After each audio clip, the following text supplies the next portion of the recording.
¿Qué sucede en el país? Tendencias del acontecer nacional en Análisis Situacional.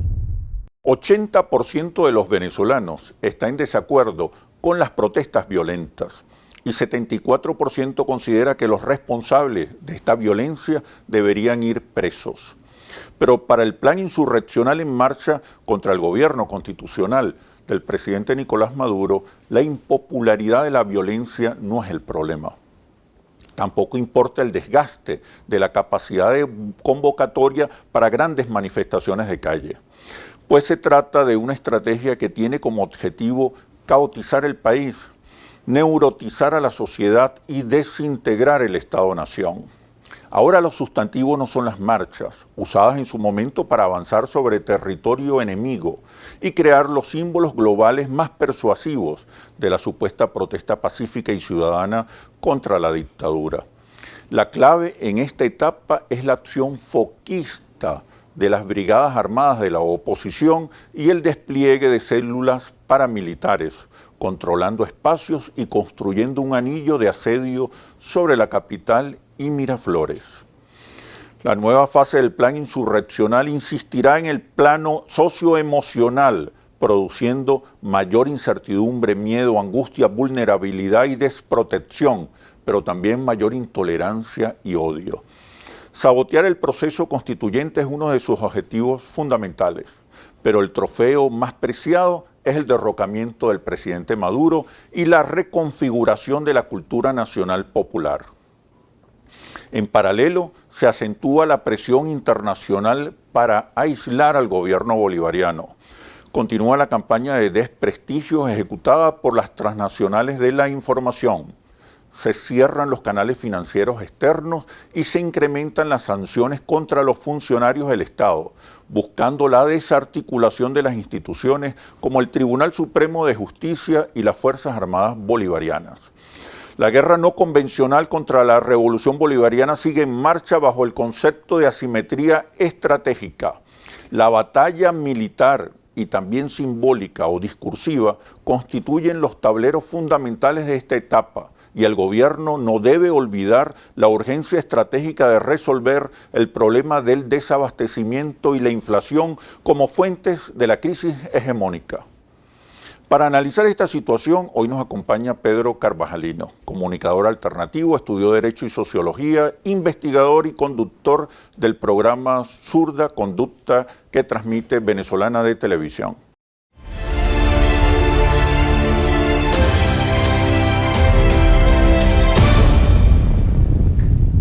Bienvenido, Pedro. ¿Cómo estás? Gracias, doctor Oscar, por la invitación a su programa. Mira, tú formas parte de esa generación de nuevas caras, de jóvenes, que surgió en el 2007. También en esa época había una tentativa insurreccional. Estábamos en vísperas de un referendo para aprobar la reforma constitucional. ¿Qué similitudes, qué semejanzas o diferencias, sobre todo en el terreno simbólico, discursivo, hay entre aquellos momentos y la etapa actual? En esa época hubo una especie de rebelión de la burguesía. Emergen supuestamente para la defensa a ultranza de la propiedad privada, pero en ese sentido jugaron un papel muy importante las universidades. El señor Ugalde crea una serie de personajes, una serie de matices en términos de la defensa de la propiedad privada y en términos de una estrategia comunicacional que se basó en el chantaje. En el 2007 se le dijo a la gente que se le iba a quitar la panadería, que se le iba a quitar la propiedad privada. De hecho, esa fue la razón. Fue una de las primeras derrotas de Hugo Chávez en ese sentido, porque hubo un trabajo y hubo la generación de ese 2007 que se contraponía. Por un lado estaba la UCAP y las universidades públicas y por otro lado estaba la Revolución Bolivariana desmontando una serie de artilugios, una serie de referencias discursivas en la Asamblea Nacional. O sea que el escenario inclusive también lo volvemos a encontrar acá en la Asamblea Nacional generando como una especie de centro de la discusión. Sí, aparecieron nuevas caras, sobre todo en el lado de la oposición, por la ausencia de líderes más representativos, ¿no? Sí. Era el ocaso, era la invisibilidad de los dirigentes de oposición muy desacreditados. Entonces surgen estas caras, estas voces nuevas, con discursos bien coherentes. De hecho, los estudios Interlaces revelan para aquel momento que la amenaza a la propiedad privada fue una de las razones fundamentales de la alta abstención del chavismo. ¿Por qué no hubo? Pero también no hubo relatos, no hubo discursos, símbolos para resignificar, confrontar esa matriz que se estaba creando y que finalmente fue exitosa. ¿Qué pasó? ¿No está ocurriendo hoy lo mismo? Que frente a la arremetida insurreccional en el campo simbólico, el chavismo pareciera carecer de respuestas, de resignificados, de una nueva simbología. Pero me responde cuando regresemos de los comerciales. Ya venimos. ¿Qué sucede en el país? Tendencias del acontecer nacional en Análisis Situacional. ¿Qué sucede en el país? Tendencias del acontecer nacional en Análisis Situacional. Te preguntaba, Pedro, sobre las semejanzas o diferencias entre aquella época, 2007 y 2017, sobre todo en el terreno simbólico, discursivo. En aquella época también había una reforma constitucional en puertas, hubo también una arremetida insurreccional, aparecieron nuevos símbolos, nuevos discursos. ¿Qué ocurre hoy con respecto al 2007? Bueno, en el 2007 habría que decirle que jugó un papel fundamental las universidades como centro de captación como vanguardia de los de la liderazgos, oposición. pero también, por ejemplo, yo tengo que decirlo, en ese momento jugó un papel muy importante Globovisión, en esa época. Claro, claro. Joven que no salía, joven que no era reconocido en la calle y joven que no tenía una presencia y una aceptación de la opinión pública. O sea, esta fue una especie de escuela de cuadros, ¿no? Direccionadas por el discurso anticomunista del señor Luis Ugalde en esa época, que era el que generaba las condiciones, el que fue formando, como en algún momento determinado formaron a Capriles Radonsky o formaron a otras personas, al mismo Julio Borges. Hoy las manifestaciones de la oposición no tienen el mismo... No tienen el mismo personajes. No tienen los mismos. Bueno, tienen los mismos personajes, los estudiantes del 2007.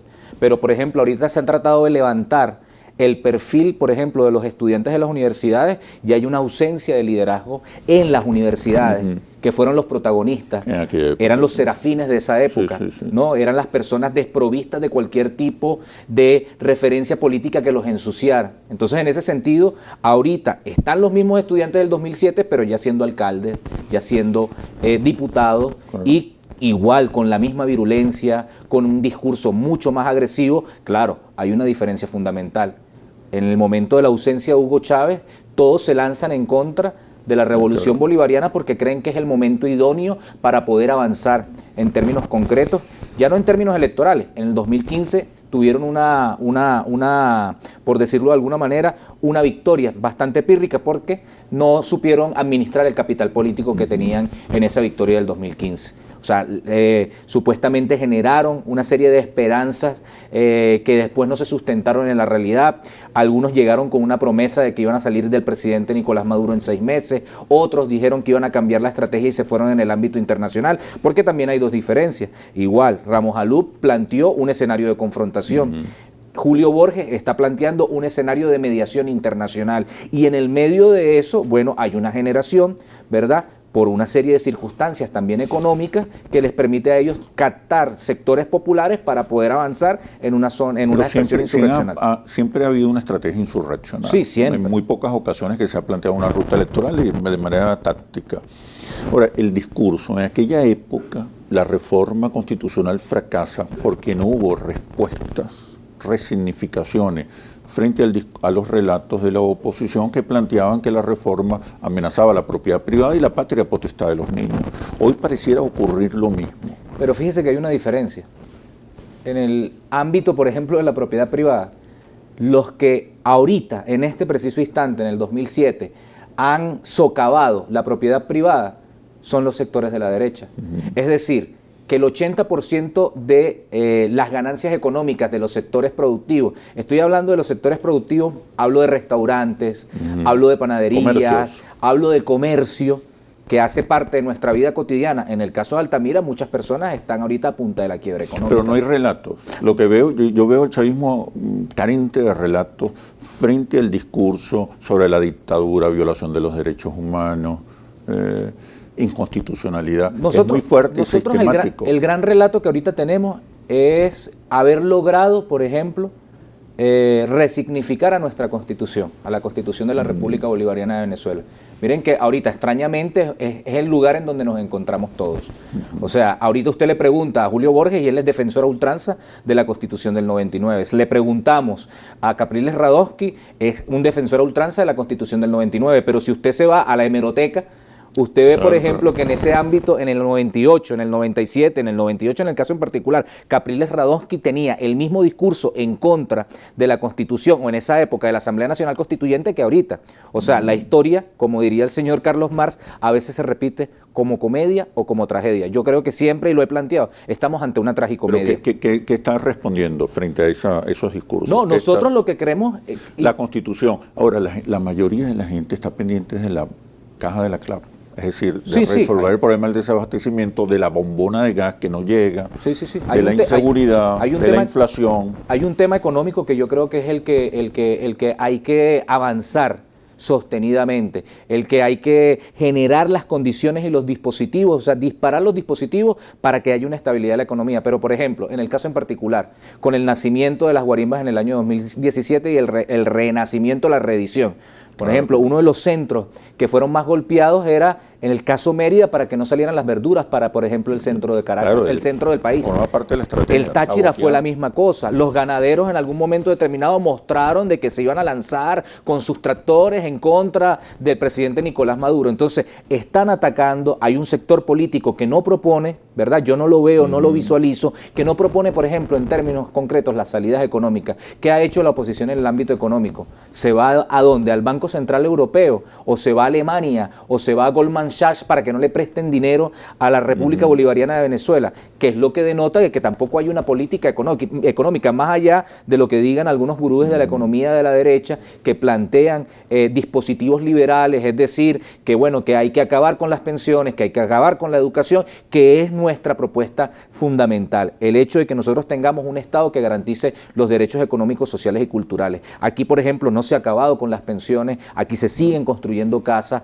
aquí hay una política social que es ese ADN que generó en algún momento determinado el presidente Hugo Chávez, a pesar de la caída se mantiene de los precios del el petróleo. ADN social. Eso está bien, pero parece que no se dijera con suficiente fuerza, contundencia, de manera programada, sistemática. Sí. Ahí es donde sí. Yo sí pareciera pudiese haber decir, una debilidad. hay unas fallas tectónicas en términos de comunicación. Mira, frente a los nuevos símbolos que están apareciendo, los nuevos códigos, en el campo de la tentativa insurreccional, ¿cuáles, en tu opinión, son los nuevos códigos, los nuevos símbolos del chavismo en esta etapa de guerra no convencional, de guerra simbólica? Hay algo que yo denomino la farandulización de la política. Nos damos cuenta de que ahorita vale más una imagen de un muchacho violinista, de un muchacho desnudo frente a una tanqueta. Estamos viendo de que hay recepción de dinero en dólares a algo que se denomina... Pero eso tiene un objetivo, desideologizar el conflicto. Sí. Entonces, están buscando la imagen necesaria para que supuestamente se vea un sujeto vulnerable que se enfrenta a un leviatán moderno que supuestamente es el presidente Nicolás Maduro, que muchos lo comparan, en el caso de Capriles, con Noriega, cosa totalmente desacertada, ¿verdad? Pero sí, hay una serie de dispositivos, hay una serie de símbolos, juega un papel fundamental. Escudos, la retórica nacionalista, patriótica. La oposición no tenía y no había construido nunca una épica, ¿no? Y ahorita están tratando de construir una épica, están tratando de construir y de sustentar simbólicamente un ejército que en algunas expresiones es armado y en otras expresiones se protesta en la calle legítimamente. Pero además están alimentando el odio, la intolerancia, el todo se vale contra la dictadura. Los crímenes de odio, doctor, que yo tenía tiempo de no ver, de no presenciar. Yo le aseguro que, por ejemplo, si se me ocurriera la idea de pasar por Altamira en un momento en donde estén unos muchachos con escudos y molotov, yo pudiese ser incendiado inmediatamente, porque no atienden a las razones, porque se han construido también una especie de canal A y canal B. Cuando hablo de canal A y canal B, ¿a qué me refiero? Muertes de muchachos que todo indican que, por ejemplo, que con explosivos mal utilizados o por poca pericia técnica, bueno, terminan en un suceso trágico. ¿Qué dicen inmediatamente? Fue una bomba lacrimógena de la Guardia Nacional. Y eso ya acaba cualquier tipo de razón. Pero tú no crees que están mucho más activos, mucho mejor equipados desde el punto de vista discursivo hoy, cuando pueden otorgarle sentido a los acontecimientos que están ocurriendo. Pero me responde cuando regresemos a los comerciales, por favor. Ya venimos. ¿Qué sucede en el país? Tendencias del acontecer nacional en Análisis Situacional. ¿Qué sucede en el país? Tendencias del acontecer nacional en Análisis Situacional. Te preguntaba, Pedro, sobre cuáles son las respuestas simbólicas frente a esta arremetida. El chavismo es esa fuerza generadora de debate.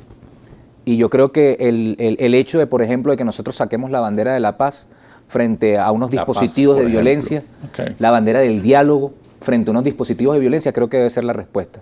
O sea, decía un autor, un profesor mío de sociología, decía, la impronta de la violencia no genera dudas. Y eso a veces se ve reflejado inclusive en nuestras relaciones interpersonales. Yo creo que hay que desterrar el odio ya. Yo creo que es el lugar de encontrarnos, yo creo que es el lugar de generar las condiciones adecuadas para un diálogo civilizado. Pareciera que estuviéramos ante la barbarie discursiva, ante la barbarie política, pareciera que estuviéramos ante el buen salvaje y no ante el buen demócrata. Pareciera que estuviéramos, frente a dispositivos irracionales. Pero ese es el objetivo. El objetivo es neurotizar.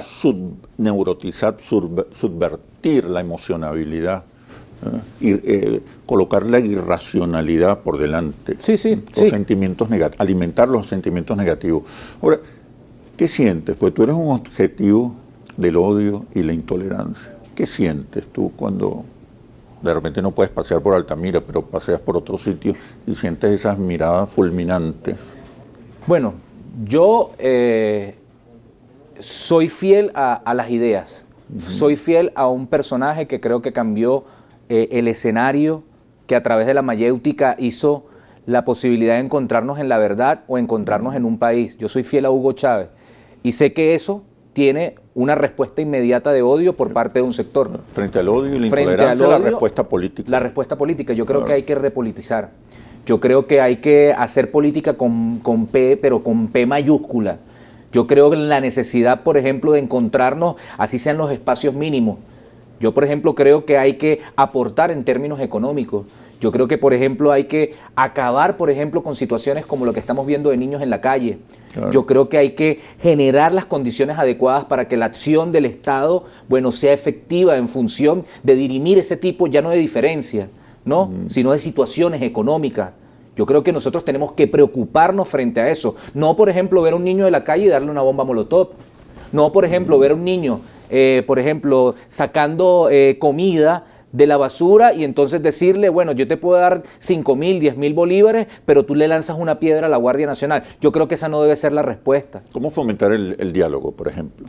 Por eso decíamos que tiene que haber un punto de encuentro. Aquí nosotros no queremos cambiar cada uno de los artículos fundamentales de la Constitución. Nosotros queremos encontrarnos en un diálogo mayor, ¿no? ¿Cuál es el diálogo mayor? Una Asamblea Nacional Constituyente que nos permita a nosotros vernos a las caras, decirle al sector empresarial cuál es la respuesta, cuál es la propuesta, decirle al sector campesino cuál es la respuesta y cuál es la propuesta, decirle a los obreros cuál es su cosmovisión frente a un país que pareciera que estuviese entrampado. Encontrar juntos las respuestas. Sí, ¿no? Cambiar una hoja de ruta. Miren, en Colombia se encontró la FARC con Santos, cosa que parecía supuestamente imposible de encontrarse. Y ahí están personas que de repente estaban nada más empuñando las armas, haciendo videos, ¿verdad? Haciendo propuestas demográficas, haciendo propuestas políticas territoriales. Y por eso yo creo que si en Colombia se dieron las condiciones para un diálogo, en Venezuela mucho más. Pero después de muchos muertos, de cientos de miles de muertos, cientos de miles de... Por eso es que yo digo, a mí lo único que me preocupa es la colombianización. Hay que evitarla a toda costa. La colombianización de la política de la derecha colombiana hacia Venezuela. Eso es lo que me preocupa. Bueno, Pedro, muchísimas gracias por este análisis situacional. Gracias a usted, doctor. Hasta agradecido pronto. por la invitación. Y ahora las conclusiones. El camino para superar el actual conflicto político y social es definitivamente el diálogo. Hay que aislar a los sectores violentos y derrotar al paramilitarismo. Hay que buscar nuevos espacios y renovar las agendas para reconocernos, reencontrarnos y debatir sobre el futuro del país. Así culmina este análisis situacional. Los invito a seguirnos por nuestras redes sociales @interlaces y @asituacional o visite nuestro portal interlaces.com. Soy Oscar Chemmel y los espero en un próximo análisis situacional. Hasta pronto.